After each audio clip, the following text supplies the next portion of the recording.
La grâce et la paix vous sont données de la part de Dieu notre Père et de Jésus-Christ notre Sauveur. Amen.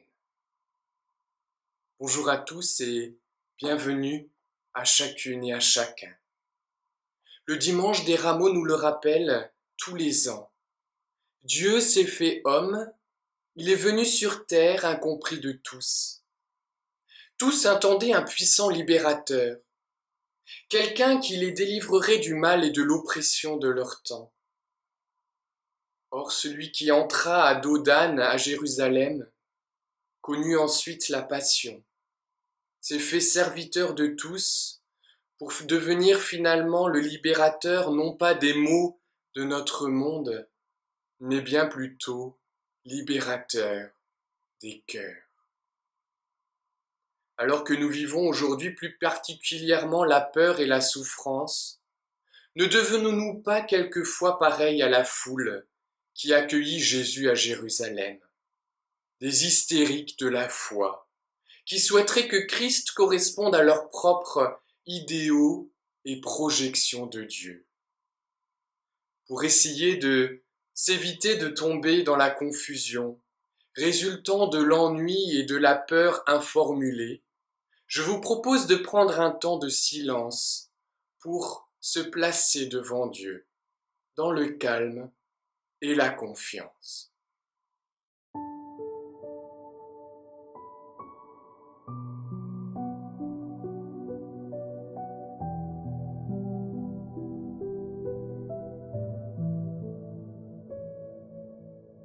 Ô Dieu, sauve-moi, j'ai de l'eau jusqu'au cou. Je m'enfonce dans un fossé plein de boue et je n'ai rien pour me retenir. Puis je coule dans l'eau profonde et le courant m'entraîne. Je suis épuisé à force de crier. Ma gorge est brûlante. Mes yeux se fatiguent à attendre mon Dieu. Et moi, je te prie, Seigneur, c'est le moment de m'écouter. Ô Dieu, ton amour est immense, réponds-moi. Oui, tu es vraiment mon sauveur. Ne me laisse pas m'enfoncer dans la boue. Sors-moi de là. Arrache-moi à ceux qui me détestent et à l'eau profonde. Que l'eau ne m'entraîne pas dans son courant, que le fossé ne m'avale pas, que la tombe ne se referme pas sur moi. Seigneur, réponds-moi. Oui, ton amour me fait du bien. Dans ta grande tendresse, tourne-toi vers moi.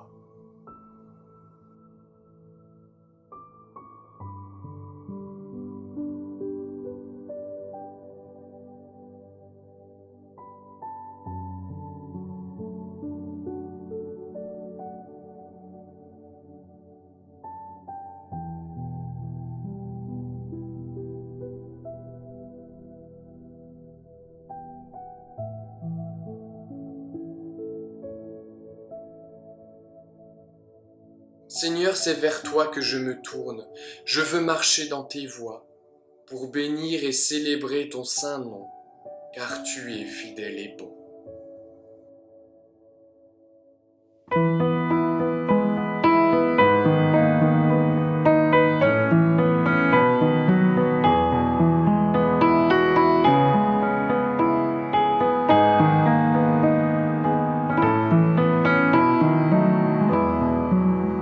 C'est vers toi que je me tourne, je veux marcher dans tes voies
Éternel notre Dieu, nous nous ouvrons à ton esprit afin que l'écriture devienne pour nous maintenant source de vie.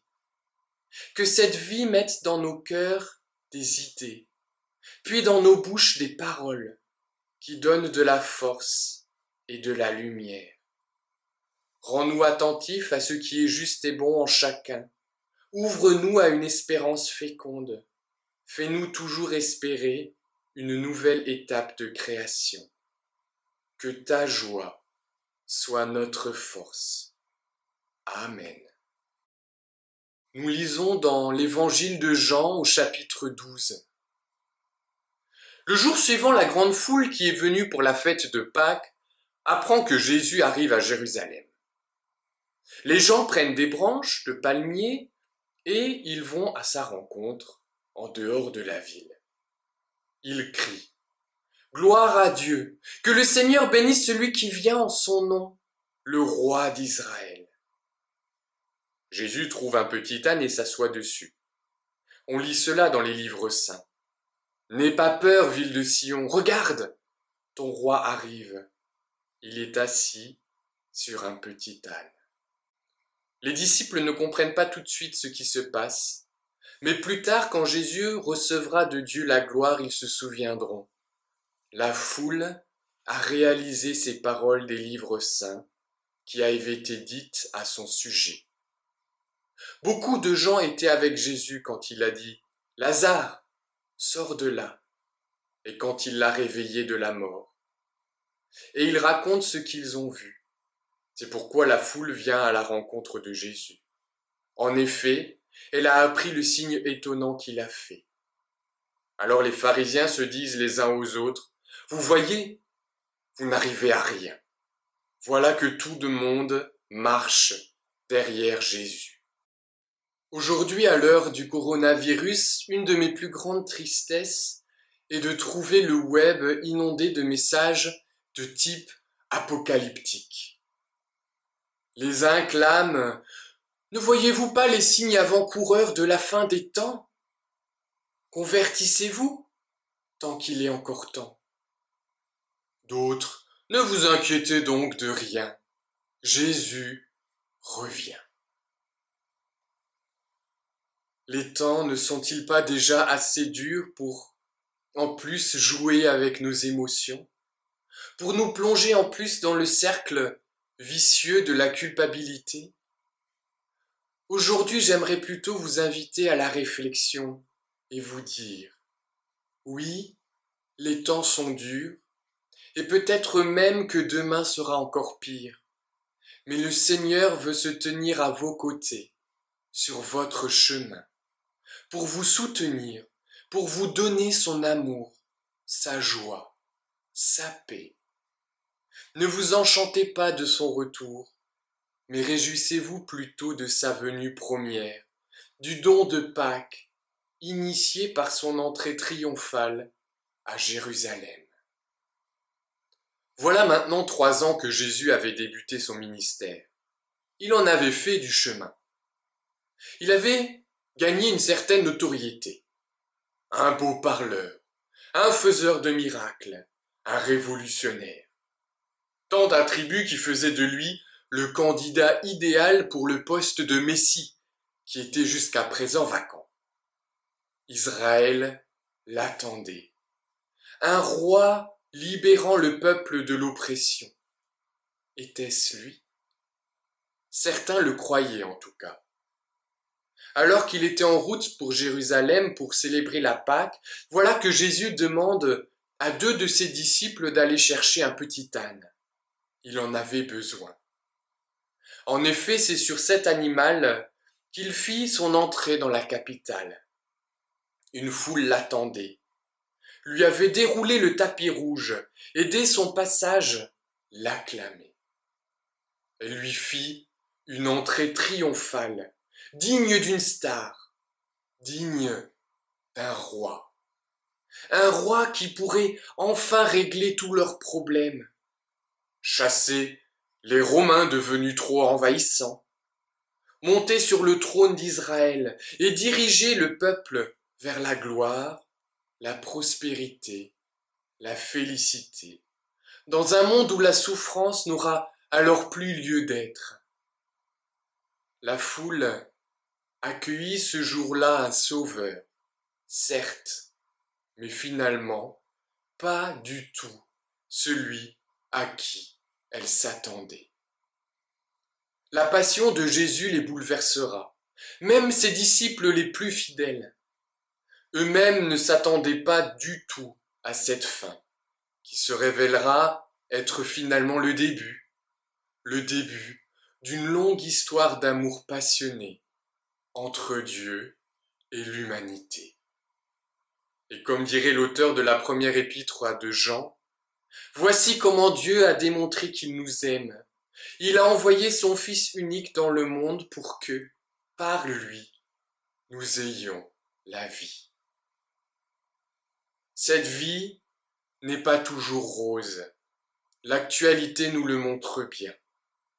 Mais cette vie demeure sous le regard d'amour du Seigneur, mort et ressuscité. Christ a déjà tout bouleversé. Comme les disciples lors de l'ascension, nous pouvons bêtement regarder au ciel en l'attendant, paralysés par la peur ou dans l'attente anxieuse. Mais je pense que notre rôle est bien plutôt d'agir sur cette terre pour essayer de rendre notre monde meilleur. Parce que je me sens aimé de Dieu, que je crois que mon prochain devrait aussi ressentir cet amour divin que je ressens au plus profond de moi-même. Puis-je rester les bras croisés, les yeux au ciel, à attendre que quelque chose arrive enfin? Animé par cet amour infini, n'aurais-je pas plus intérêt à baisser les yeux vers l'humanité souffrante, en attente de compassion, d'amour, de présence réconfortante? Abaisse ton regard, deviens témoin, animé par l'amour du Père, en restant chez toi et en profitant de ton temps pour prendre contact avec tes proches dans la déprime, avec ceux que vous savez seuls. Oui, deviens diffuseur de joie. Dieu est venu sur cette terre il y a de cela 2000 ans. Par sa passion, il a bouleversé notre monde. Il nous a montré que ce que nous pensons, que nous pensions de lui est souvent idéalisé. Gardons les pieds sur terre. Réjouissons-nous car il est venu et qu'il demeure avec nous toujours. Que le Seigneur demeure avec vous et vous donne sa joie pour que vous puissiez la diffuser autour de vous. Qu'il soit à vos côtés pour vous relever, pour vous soutenir. Amen.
Comment expliquer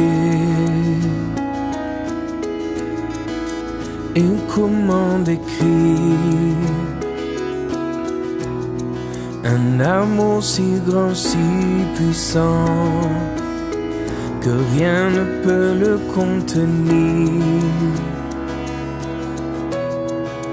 Tu sais mes espoirs, Seigneur, tu sais mes craintes,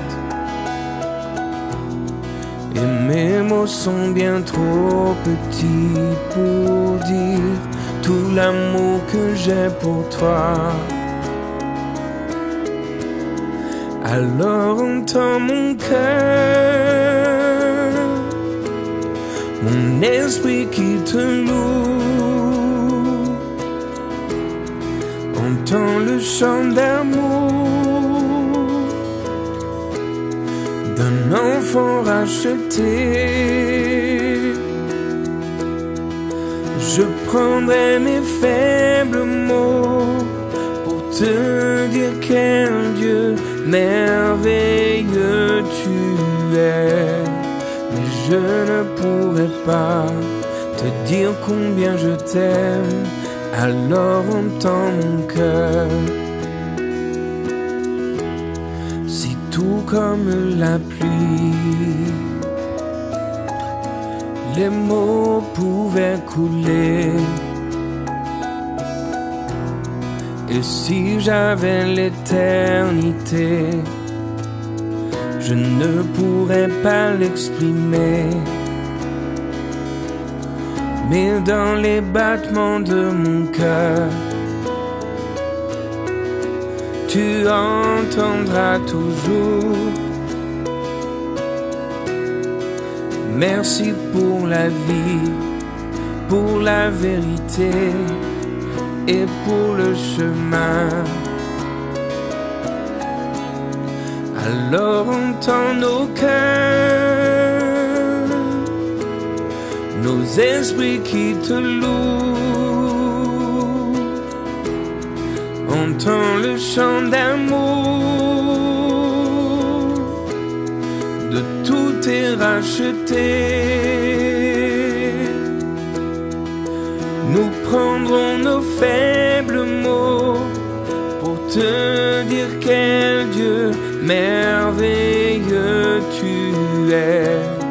Mais nous ne pourrons pas te dire tout notre amour. Alors entends nos cœurs.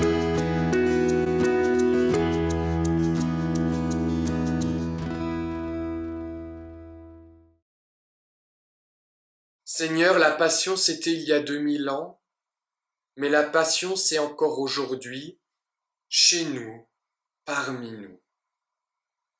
Jésus-Christ se fait l'inconnu aux 1000 visages, victime de toutes nos injustices, prisonnier de toutes nos prisons, enfermé dans nos hypocrisies et nos bonnes manières, bien à l'abri derrière les masques de la bonne société. La passion, c'est encore aujourd'hui.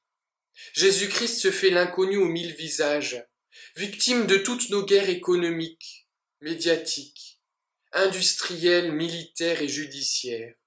L'homme est jeté à terre.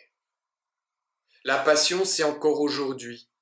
Jésus-Christ se fait l'inconnu aux 1000 visages, voyageur du désert de Palestine et émigré de grands chemins, traversant la mer, mourant dans les tempêtes, bloqué derrière un mur, enfermé entre 4 murs. La passion, c'est encore aujourd'hui. Jésus-Christ se fait l'inconnu aux 1000 visages, voisin sans relation de voisinage, celui que l'on montre du doigt, de qui on ne parle pas. La passion, c'est encore aujourd'hui. La passion, c'est vivre passionnément, c'est aimer avec passion. Lorsque l'homme est passionné de l'évangile et de justice, la passion se fait humaine, passion amoureuse d'un amour passionné. Jésus-Christ devient l'amour aux 1000 visages, vie donnée gratuitement. Médecin sur un champ de bataille, humanitaire au cœur de la famille, reporter atterré, témoin sans frontières. Jésus-Christ devient l'amour aux 1000 visages, vie donnée gratuitement, militant d'un monde nouveau, prophète de la paix, main tendue, pétrie de tendresse, cœur ouvert, parole attentive à son voisin. Lorsque Dieu se passionne pour l'homme, la passion devient un amour passionné. Et unis dans une même foi, prions ensemble. Notre Père qui es aux cieux, que ton nom soit sanctifié, que ton règne vienne, Que ta volonté soit faite sur la terre comme au ciel. Donne-nous aujourd'hui notre pain de ce jour. Pardonne-nous nos offenses, comme nous pardonnons aussi à ceux qui nous ont offensés. Et ne nous laisse pas entrer en tentation, mais délivre-nous du mal. Car c'est à toi qu'appartiennent le règne, la puissance et la gloire, au siècle des siècles. Amen. Un homme meurt et se présente devant saint Pierre. Ce dernier consulte son grand registre et l'envoie en enfer. L'homme n'est pas très rassuré. Il entre en enfer et la première chose qu'il voit est un de ses vieux amis assis sur un canapé en train de parler avec une femme superbe, vive et souriante. Il s'adresse à son ami. « C'est ça l'enfer ? C'est ta récompense ?» L'ami lui répond « Ah non, je suis sa punition. » Quelque temps plus tard, une femme meurt et se présente devant saint Pierre, qui lui répond avec un grand sourire qu'elle est attendue au paradis. Elle y court, et la première chose qu'elle voit est une de ses vieilles amies, assise sur un canapé, en train de parler avec un homme qui n'a pas l'air très éveillé. Elle est plutôt déçue et interroge son ami. « C'est ça le paradis ? C'est ta punition ?» L'ami lui répond « Non, je suis sa récompense. » Cette histoire nous invite à inverser nos regards. Pour Dieu, ce qui est important, ce n'est pas ce que les autres sont pour nous, mais ce que nous sommes pour eux. Pour que notre monde ne soit plus un enfer, mais qu'il devienne un petit coin de paradis, il nous appartient de devenir récompense pour les femmes et les hommes que Dieu a placés sur notre route. Témoin de l'amour de Dieu, tu es le prochain de tes frères.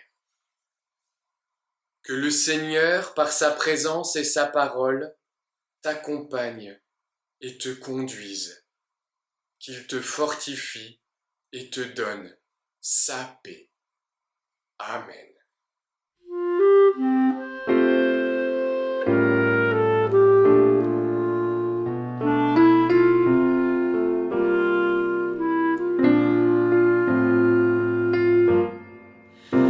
Que l'Éternel te bénisse et te protège.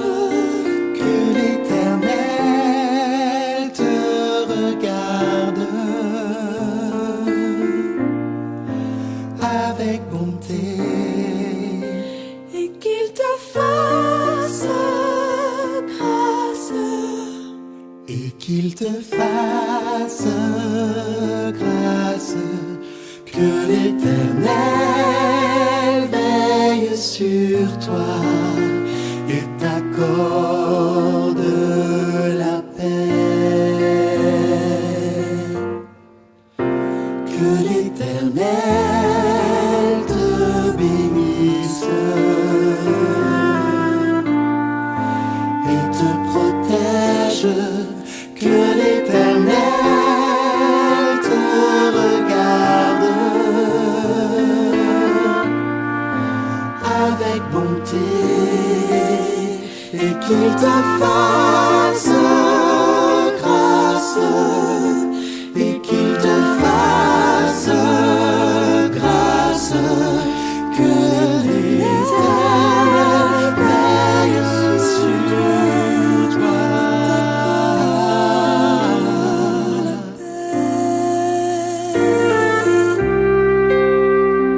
et qu'il te fasse grâce et qu'il te fasse